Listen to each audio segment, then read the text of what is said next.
Et c'est un honneur pour moi parce que sans doute ce que je vais vous partager, c'est l'une des vérités les plus puissantes qui animent ma vie de chrétien. Il y a là des fondements bibliques, des fondements doctrinaux que je souhaite vous partager. Et je souhaite le faire vraiment de tout mon cœur parce qu'il y a une dimension que par moments nous échappe, qui est accessible simplement grâce à la révélation du Saint-Esprit. Tu as peut-être été dans une saison comme moi, dans laquelle j'avais l'impression que tout le monde avançait, que tout le monde obtenait certaines choses, que tout le monde touchait du doigt pas mal de choses, rentrait dans un ministère, ils exerçaient certains dons. Et c'est comme si toi, tu étais comme en parallèle. Vous voyez ce que je veux dire ? Et toi, en fait, c'est comme si tu stagnes. C'est comme si tu n'arrives pas à rentrer dans tout ça. C'est de ça que je souhaite te parler.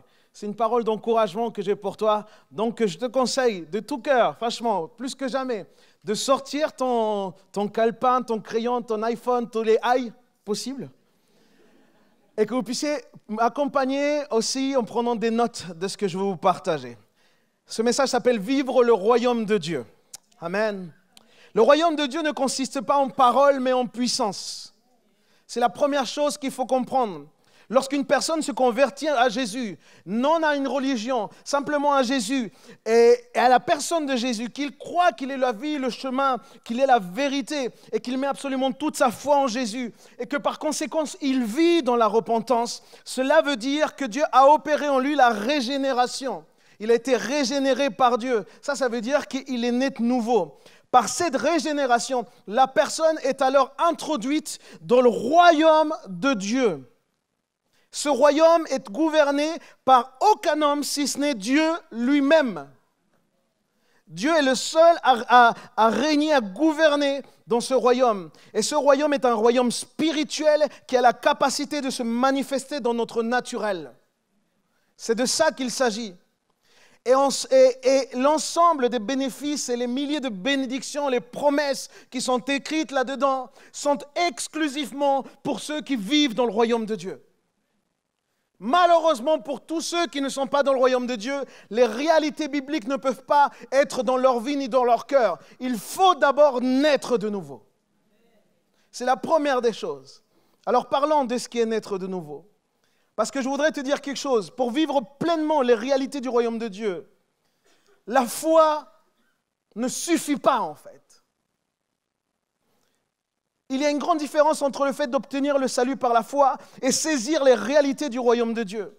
Et voilà pourquoi la foi ne suffit pas. Parce que je ne sais pas si tu es au courant, mais les démons croient aussi. Et parfois, les démons croient beaucoup plus que nous. Je vais même te dire quelque chose. Si tu demandes à un démon, est-ce que Jésus est capable de ressusciter un mort? Il va peut-être dire Amen. Donc la foi ne suffit pas pour pouvoir vivre les réalités du royaume.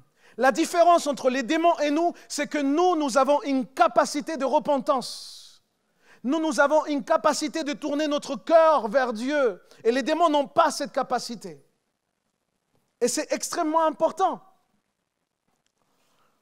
Pour entrer dans le royaume, il n'y a que cette option, il n'y a pas d'autre option. Il faut naître de nouveau. La Bible dit qu'il faut naître de l'esprit. Et c'est ça la véritable conversion.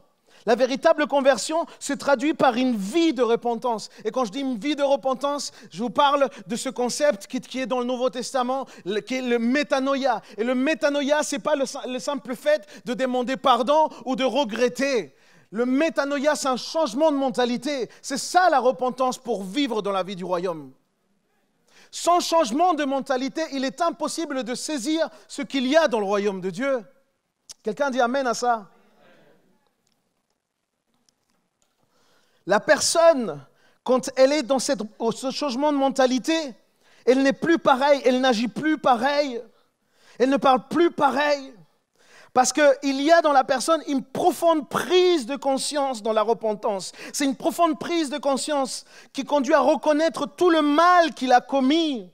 Et surtout, il conduit à reconnaître son incapacité de réparer sa nature pécheresse. C'est de ça qu'il s'agit quand on parle de repentance. La seule possibilité pour la personne devient d'accepter l'œuvre rédemptrice de Jésus-Christ à la croix. Il n'a pas d'autre choix. Donc la véritable conversion te propulse dans une sainte obsession de plaire à Dieu et de t'aligner à sa volonté. Quand tu es converti vraiment, tu ne vis que pour ça. Et c'est fort de remarquer que Jésus le dit ça. Dans sa première prédication, dans Marc 1, verset 15, le royaume de Dieu s'est approché de vous. Marque bien ça. Marc 1, verset 15. Le royaume de Dieu s'est approché de vous. Repentez-vous et croyez à la bonne nouvelle. Et pourquoi il leur dit ça? Parce que ce que Jésus est en train de leur dire, et je l'expliquais aussi aux jeunes adultes, ce que Jésus est en train de dire, c'est que le royaume est composé d'un roi. Et ce roi, c'est Jésus. OK? Et si Jésus s'approche de nous, ça veut dire que le royaume aussi s'est approché de nous. Et tu ne peux pas saisir cette vérité si tu n'as pas changé de mentalité. Parce que les auditeurs qui étaient là devant Jésus, c'était des personnes qui attendaient le fameux Messie. Et ils ne comprenaient pas parce qu'ils ne pouvaient pas changer. Ils ne rentraient pas dans ce métanoïa, dans cette repentance qui te pousse à changer de mentalité. Quand tu changes la mentalité, alors tu peux accueillir le roi et son royaume. Est-ce qu'il y a des personnes ici qui veulent changer de mentalité jour après jour? C'est fort. Sans changement de mentalité, il est impossible d'accéder au royaume de Dieu, car la révélation du royaume, elle nous vient par Jésus. Vivre en nouveauté de vie devient notre norme. Si tu volais, tu ne voles plus. Si tu ne tenais pas ta parole, alors maintenant tu la maintiens, c'est tout. Si tu te défoulais sur tes enfants, sur ton épouse, avec violence parce que tu étais en colère, eh ben, tu ne peux plus le faire. Le Saint-Esprit est en toi. Si tu t'abandonnais dans des vices, l'Esprit de Dieu te pousse maintenant à te battre, car lui, il se bat aussi avec toi. C'est ça la réalité dans le royaume de Dieu. La Bible parle de fruits de repentance, des actes posés, des actes concrets. Et je voudrais que tu notes ceci. La conversion, c'est un acte de transformation qu'opère le Saint-Esprit en nous. Je le redis encore une fois. La conversion, c'est un acte de transformation qu'opère le Saint-Esprit en nous. Cette œuvre est là pour simplement nous amener à vivre en cohérence entre ce que nous sommes et ce que nous croyons. C'est ça qui est important. Et c'est pour ça qu'on voit et on parle de signes visibles d'une personne qui naît de nouveau. Ça se voit. Dans le spirituel, tu ne peux pas tricher. Il le disait la semaine dernière, Jean Bosco, le pasteur Jean Bosco. Dans le spirituel, tu ne peux pas tricher. Devant les hommes, tu peux tricher tout ce que tu veux. Mais dans l'esprit, tu ne peux pas tricher. Et pourquoi c'est tellement important? Parce que finalement, c'est quoi le royaume de Dieu? Et j'étais amené à essayer de comprendre ce qui est vraiment dit sur le royaume de Dieu.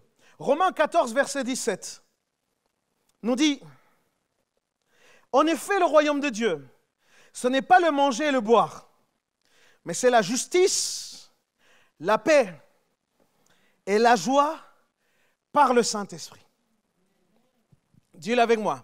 La justice, la paix et la joie par le Saint-Esprit. Ici, l'apôtre Paul commence par nous dire ce que n'est pas le royaume de Dieu. Le royaume de Dieu ne s'agit en aucun cas d'une religion ou de rite religieux. Et pourquoi je vous dis ça? Parce qu'eux, ils débattaient sur ce qui était possible de manger, sur ce qui souillait ou pas, sur ceci, sur cela. Il n'y a pas de débat, ça. Le royaume de Dieu ne s'agit pas de rite, ne s'agit pas de religion. Les auditeurs qui étaient face à Paul, c'était des gens zélés. Mais ils pensaient que le royaume de Dieu s'agissait d'appliquer parfaitement la loi par leur propre volonté. Et ils étaient assoiffés finalement d'une religion. Mais cela, c'était sans compter le fait que Jésus avait déjà accompli la loi pour nous en libérer et pour inscrire sa loi dans nos cœurs. Et là, ça change absolument tout. Paul est très bien placé pour partager cette révélation. Et pourquoi? Parce que lui-même, avant, il vivait sous le joug de la loi. Avant d'avoir cette révélation de Jésus, lui-même, il vivait sous le joug de la loi. Mais à un moment, il a compris la personne de Jésus. Il l'a accueilli, il a accepté aussi son œuvre. Mais il y avait de la confusion à l'époque. Et c'est pour ça que les premiers disciples, par exemple, aux personnes qui venaient s'approcher de Jésus et se convertissaient, vous savez ce qu'on leur disait? Ah, il faut que tu te circoncis. Il faut se circoncire. Parce qu'il n'y avait pas une compréhension, il n'y avait pas une révélation que la loi n'est pas simplement ce qui est écrit, la loi doit être écrite dans nos cœurs. Mais Paul ici définit le royaume de Dieu en 3 mots. Numéro 1, la justice. La justice, et c'est important parce que Jésus est venu pour que justice soit faite en fait. Mais il a choisi par amour pour nous de porter le poids de cette justice de Dieu en subissant la colère de Dieu à notre place. Voilà ce qui était juste, les amis. Ce qui était juste, c'est que nous mourions à cause de nos péchés. Voilà ce qui était vraiment juste. Mais voilà ce qui a fait Jésus. Jésus, il est mort pour nous. Il a pris la colère de Dieu sur lui pour que nous puissions avoir le salut. Et ça, pour moi, c'est éblouissant. Pourquoi? Parce qu'il dit d'abord la justice, ensuite il dit la paix. Et pourquoi il nous parle de paix? Parce que si Jésus nous a justifiés par son sacrifice, cette justification nous apporte la paix avec Dieu, en fait. Et c'est là où tout change. Il y a la réconciliation entre le Créateur et les créatures. Il y a la réconciliation entre le Père Céleste et ses enfants. Au travers de ce que Jésus a fait, nous sommes réconciliés. Et la joie, pourquoi la joie? Parce que Jésus est venu pour nous révéler le Père. Il est venu pour nous révéler l'amour du Père. Et la joie est donc celle de savoir que si Dieu nous aime et que par son amour, il a envoyé son Fils, alors il nous a justifiés, il nous a donné une vie éternelle pour qu'on vive avec notre Père pour l'éternité. Donc oui, le royaume de Dieu, c'est de la justice, c'est de la paix, c'est de la joie. En résumé, tout ça nous vient de Jésus. Et le royaume de Dieu, en fait, il s'agit de son roi Jésus. Il ne s'agit pas simplement de ce qu'il accomplit, parce que tout ce qu'est Jésus est le royaume aussi de Dieu. Car Jésus contient en lui-même tout le royaume. Et lui-même, il s'est approché de nous. Il a fait cet acte merveilleux de venir vers nous. Et c'est ça la bonne nouvelle. Donne un sourire à ton voisin et dis-lui, il y a des bonnes nouvelles ce matin.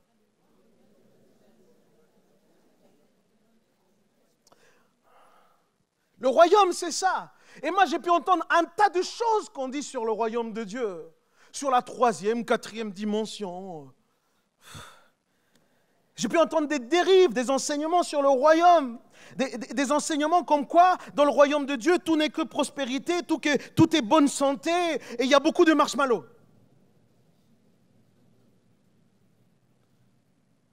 Comme quoi, il suffit simplement de déclarer, de proclamer, de décréter et d'envoyer un WhatsApp au ciel. Le royaume de Dieu, c'est pas ça, les amis. Le royaume de Dieu, c'est pas un monde de bisounours. Il y a une vérité que nous n'aimons pas entendre, c'est que il y a le royaume de Dieu, mais il existe aussi un autre royaume, il existe ce monde.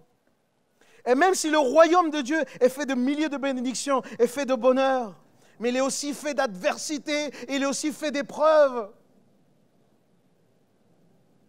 Nous vivons dans ce monde, et ce monde apporte aussi à nos vies une réalité. Et nier cela, nier qu'il existe aussi l'influence de ce monde, ça serait se voiler la face.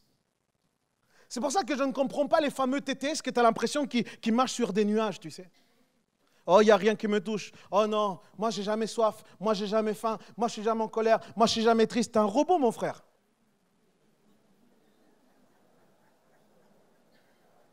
Même Jésus a été ému de compassion. Même Jésus a pleuré. Même Jésus, on lui a donné de manger. Et toi, tu veux faire le malin. Il y a comme un espèce d'orgueil d'archibishop, général des armées célestes. J'ai entendu un tas de grades comme ça. Nous vivons dans ce monde.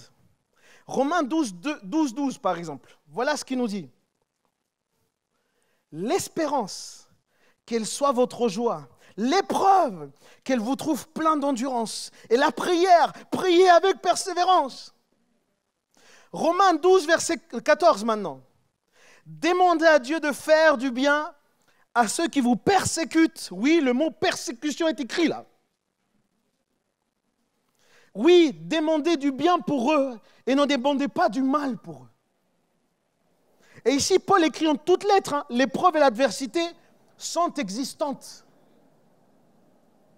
Et parfois, je vois des gens qui veulent accomplir les prouesses de Paul, qui veulent faire des choses étonnantes, aller prêcher à droite et à gauche et être ce fameux Paul, mais ils ne veulent pas vivre le processus de Paul.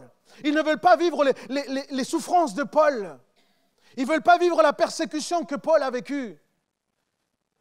Mon frère, dans le royaume de Dieu, tu n'as pas de raccourci. Il n'y a pas de raccourci. Actes chapitre 14, verset 22. Regarde ce qu'il dit. Il fortifiait les disciples et les encourageait à demeurer fermes dans la foi. Car leur disait-il, c'est au travers de beaucoup de souffrances qu'il nous faut entrer dans le royaume de Dieu. Et je ne t'invente rien là. Vivre la dimension du royaume, c'est vivre un tout.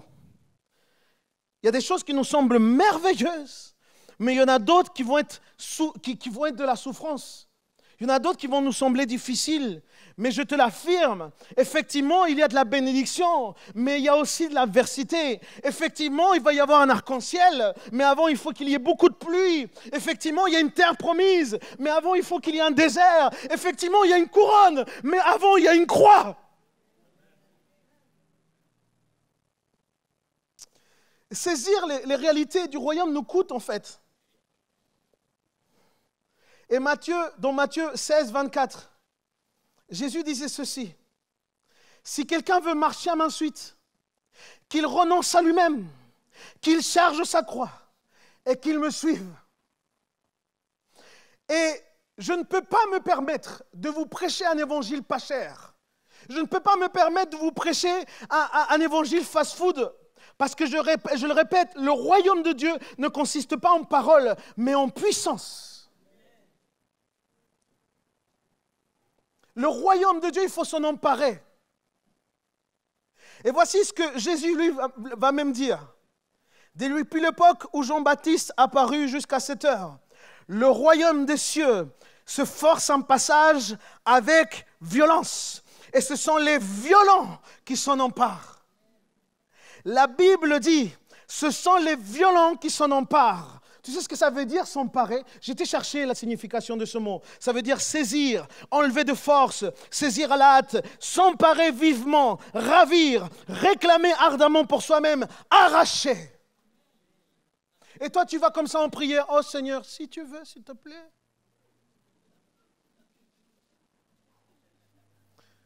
Tu arraches que dalle, là.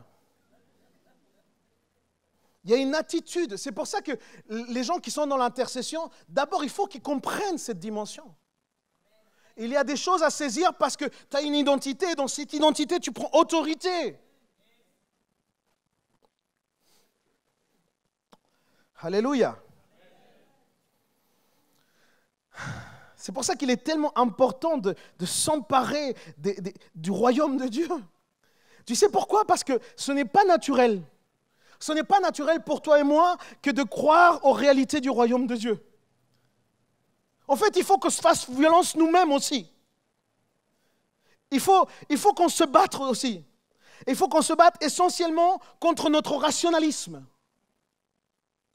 Parce que ce n'est pas naturel de pardonner ou de mettre une autre joue alors qu'on vient te faire souffrir. Parce que ce n'est pas naturel de constamment penser aux autres avant toi-même. Parce que ce n'est pas naturel de voir le monde et les gens avec les yeux de miséricorde que Dieu les voit. Ce n'est pas naturel en nous. Nous sommes dans une culture qui hérite du platonisme. Vous connaissez Platon? Platon, ce philosophe antique de la Grèce classique, qui nous a sorti l'art de la rhétorique. Et je n'ai pas fait exprès tout ça. L'art de la rhétorique. Oh, ceux qui me connaissent un peu, ils savent que je n'aime pas beaucoup les débats. L'art de la rhétorique, c'est ça. C'est de pouvoir rentrer dans des débats. Et vous savez, en France, il y a comme une fierté à ça. Il y a une fierté à pouvoir argumenter, à savoir argumenter. Et c'est une fierté cachée ou pas, hein, à savoir débattre. Et j'aime pas les débats parce que, en fait, personne ne part du même arrière-plan. Donc, en fait, c'est jamais légitime. C'est jamais égalitaire, un débat. Et surtout, tu sais pourquoi j'aime pas le débat? Parce que dans le royaume de Dieu, tu ne débats pas, mon frère. Dans le royaume de Dieu, tu crois ou tu ne crois pas. Tu obéis ou tu désobéis. Tu vis la réalité du royaume ou tu ne la vis pas. Il n'y a pas le temps pour les débats dans le royaume de Dieu. Dans le royaume de Dieu, ce sont les violents, les déterminés qui s'en emparent. Cela avait vraiment du sens en fait pour les premiers chrétiens. Les premiers chrétiens qui étaient persécutés à mort. Ils étaient recherchés, persécutés et haïs par les gens. Le message de l'évangile à l'époque dérangeait et on ne cherchait pas à l'accommoder aux personnes. Ceux qui étaient touchés, simplement ils acceptaient le message. Et cela tout en sachant qu'à partir du moment où ils acceptent le message, une véritable chasse à l'homme commençait pour eux. Mais la puissance libératrice du message en la personne de Jésus dépassait leur attachement à leur propre vie. Leurs inspirations étaient de vivre en cohérence avec leur foi. Leur culture devenait celle du royaume de Dieu. Leur réalité devenait celle du royaume de Dieu. Oh mon frère, ma soeur, on a beaucoup à apprendre. Parce que nous, il n'y a personne qui nous suit avec un pistolet. Il y a d'autres formes de persécution, c'est vrai. Mais là, je te parle de chasse à l'homme, là. La culture du royaume de Dieu. Le royaume de Dieu, c'est tellement merveilleux, il y a même une culture dans le royaume de Dieu. Et si nous entrons dans le royaume de Dieu, nous devons vivre selon la culture, selon l'enseignement, et j'ose même dire l'éducation que le royaume nous propose. Le problème, c'est que souvent, nous vivons un vrai conflit. Car nous voulons soumettre le royaume de Dieu à notre culture, sans nous rendre compte que nous devons adapter notre culture à celle du royaume de Dieu et laisser le royaume de Dieu nous influencer. Mais on vit une pression sociale. Et il y a conflit. Et le conflit se base essentiellement parce que nous ne laissons pas renouveler notre pensée. Nous ne laissons pas que Dieu agisse dans notre pensée. On s'attache aux choses qu'on sait. On s'attache à nos sécurités. Et on a peur d'aller dans la foi. S'abandonner dans ce que Dieu a à nous révéler encore aujourd'hui. Mon frère, ce que tu as appris hier ne suffit pas. Il y a une réalité encore que tu ne connais pas et que tu vas découvrir au fur et à mesure que tu vas découvrir ton Sauveur Jésus-Christ. Et je vous dis ceci. L'évangile et le royaume de Dieu viendront toujours défier notre rationalisme. Ils viendront toujours défier. Il y a une grande différence, les amis, entre connaissance et révélation. La connaissance, tu peux l'avoir ici. La révélation commence là. Tu peux avoir des connaissances sans être convaincu. La révélation commence par la conviction dans le cœur. Il y a des grandes différences. L'apôtre Paul comprenait cela aussi, comprenait cette réalité. Et moi, je me dis, l'apôtre Paul, quoi. L'apôtre Paul, l'homme qui connaissait beaucoup de langues, l'homme qui connaissait énormément de dialectes, l'homme qui avait une éducation vraiment extraordinaire. Il avait une culture générale, il avait du grade. Avant de devenir chrétien, il persécutait les chrétiens, mais il le faisait très bien. Il était fort dans ça, reconnu pour ça. Cet homme-là va recevoir Jésus-Christ. Il va avoir la révélation de Jésus-Christ. Et malgré tout ça, je voudrais te dire quelque chose. Voici ce qu'il a dit l'apôtre Paul. Il faut que chaque jour, je renouvelle ma pensée.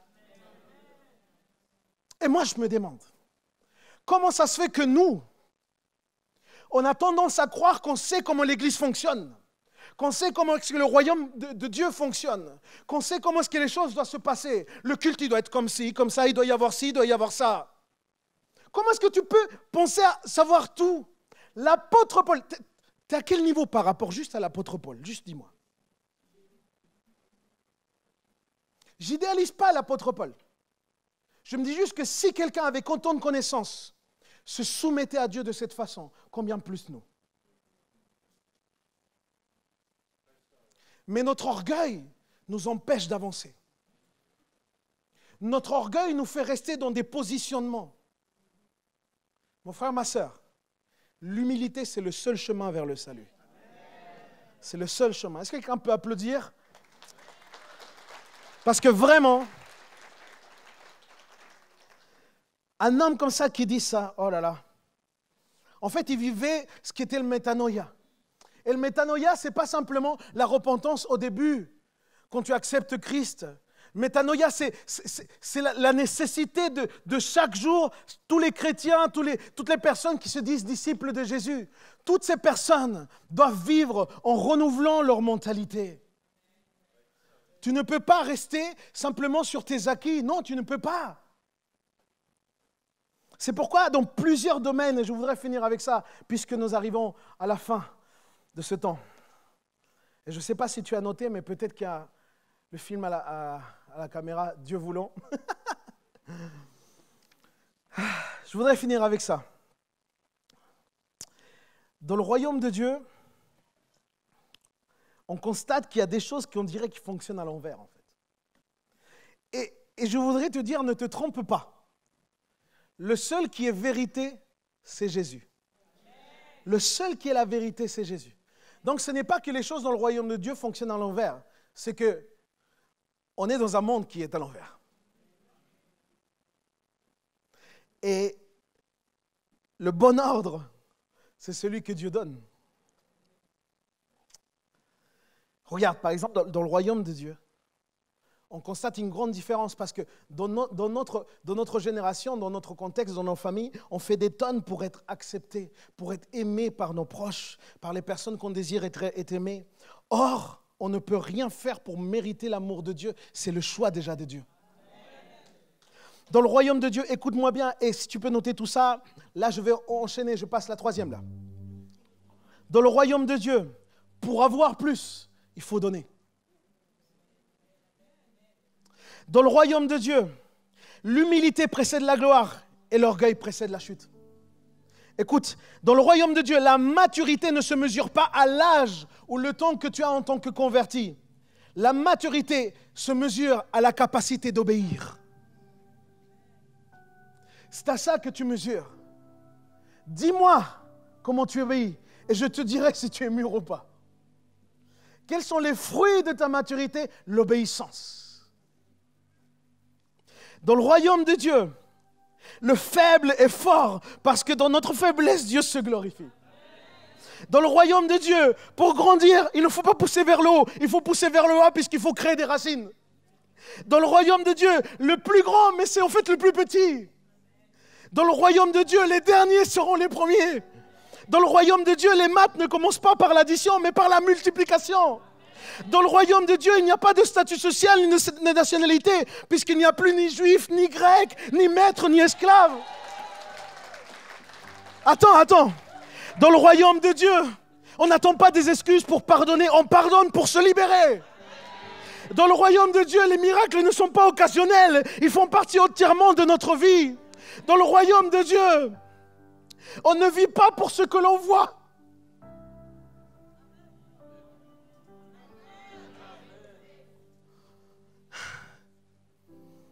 On vit pour ce que l'on ne voit pas.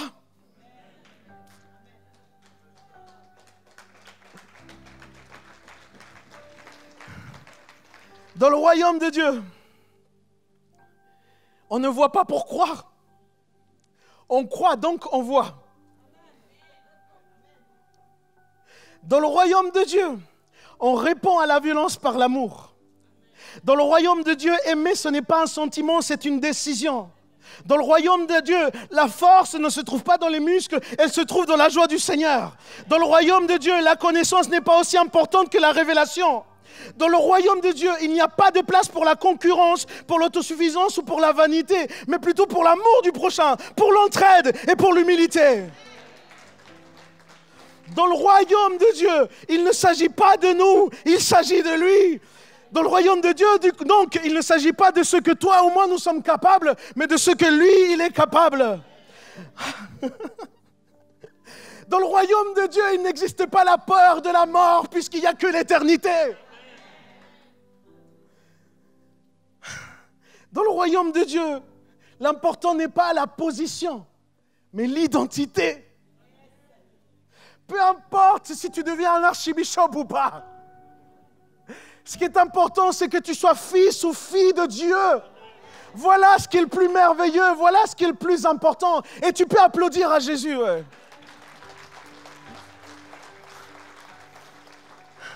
Dans le royaume de Dieu, les dons et les talents ne sont pas pour avoir une meilleure position, mais pour servir davantage. Dans le royaume de Dieu, l'important, ce n'est pas qu'on te serve. L'important, c'est que toi, tu puisses servir. Dans le royaume de Dieu, rien n'est superficiel, tout est profondeur. Est-ce qu'on peut ensemble se mettre debout là où vous êtes? Parce qu'il y a des gens qui sont en train de comprendre, qui sont vraiment rentrés dans le royaume de Dieu. Et qu'il faut s'en emparer. Est-ce qu'il y a quelqu'un qui est en train de comprendre qu'il faut s'emparer de ce royaume? Amen. Le royaume de Dieu s'est approché de nous en la personne de son roi, Jésus. Et notre changement de mentalité, notre repentance quotidienne, notre foi sont la clé pour vivre la réalité du royaume de Dieu. Et aujourd'hui, je te dis, ne passe pas à côté de l'essentiel. Tu as une place dans le royaume de Dieu. Il y a une place pour toi dans le royaume de Dieu. Un seul pas. Il faut naître de nouveau. Alléluia. Est-ce que quelqu'un peut applaudir Jésus ici?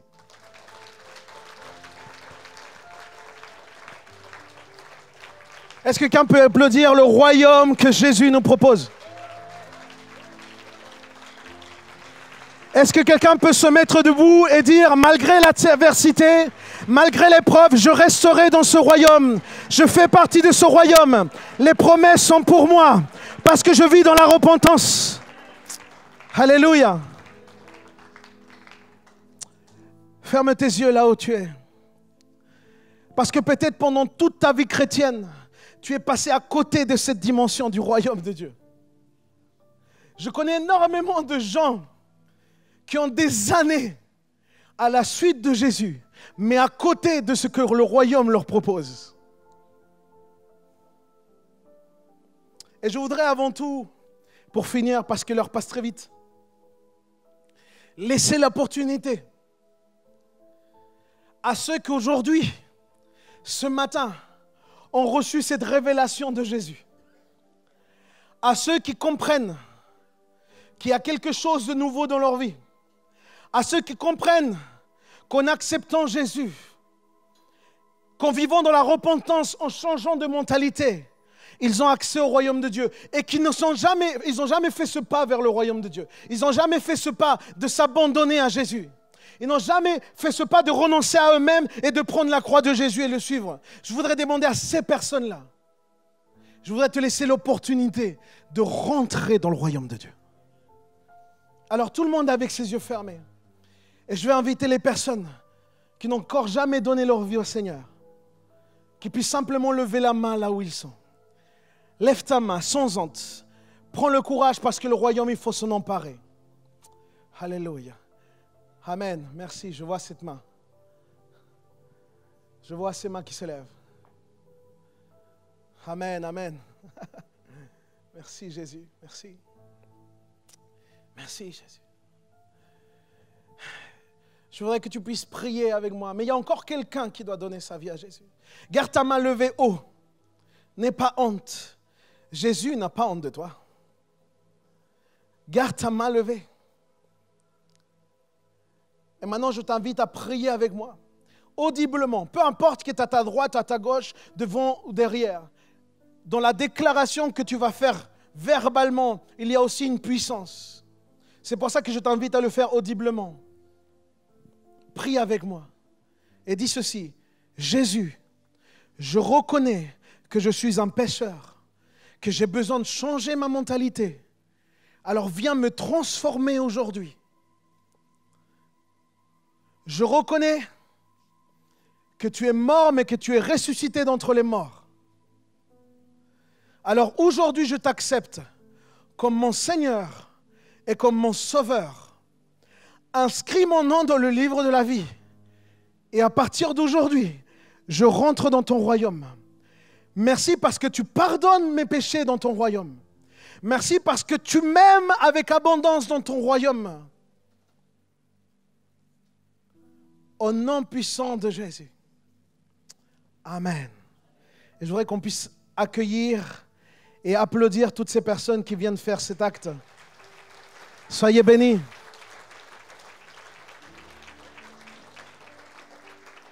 Et il y a ici des responsables et des pasteurs. On voudrait prendre un temps avec vous, tout simplement pour pouvoir vous accompagner. Mes frères et mes sœurs, je crois que nous avons un énorme défi. C'est d'arrêter de jouer aux chrétiens et commencer à vivre dans le royaume de Dieu comme on vit dans le royaume de Dieu. Amen. Seigneur, nous te prions et nous te remercions pour ton message qui transforme, qui chamboule. Ton message, Seigneur, qui nous dépasse. Mais on veut saisir ce message comme ces premiers chrétiens, Seigneur, qui étaient persécutés. Mais Seigneur, on veut surtout vivre en cohérence. Donne-nous de vivre en cohérence entre ce que nous sommes et celui en qui on croit. Pardonne-nous, Seigneur. Et aujourd'hui, Seigneur, nous soumettons nos pensées captives à ton obéissance. Change notre mentalité. Transforme-nous jour après jour. Nous avons besoin de ce métanoïa. Merci, Jésus. Merci, Jésus. Seigneur, tu raccompagnes chacun et que cette bénédiction demeure et puisse être partagée aux différentes familles. Au nom puissant de Jésus. Amen. Juste avant de partir, saluez quelqu'un, bénissez-le au nom de Jésus. On vous souhaite une excellente semaine et à la semaine prochaine.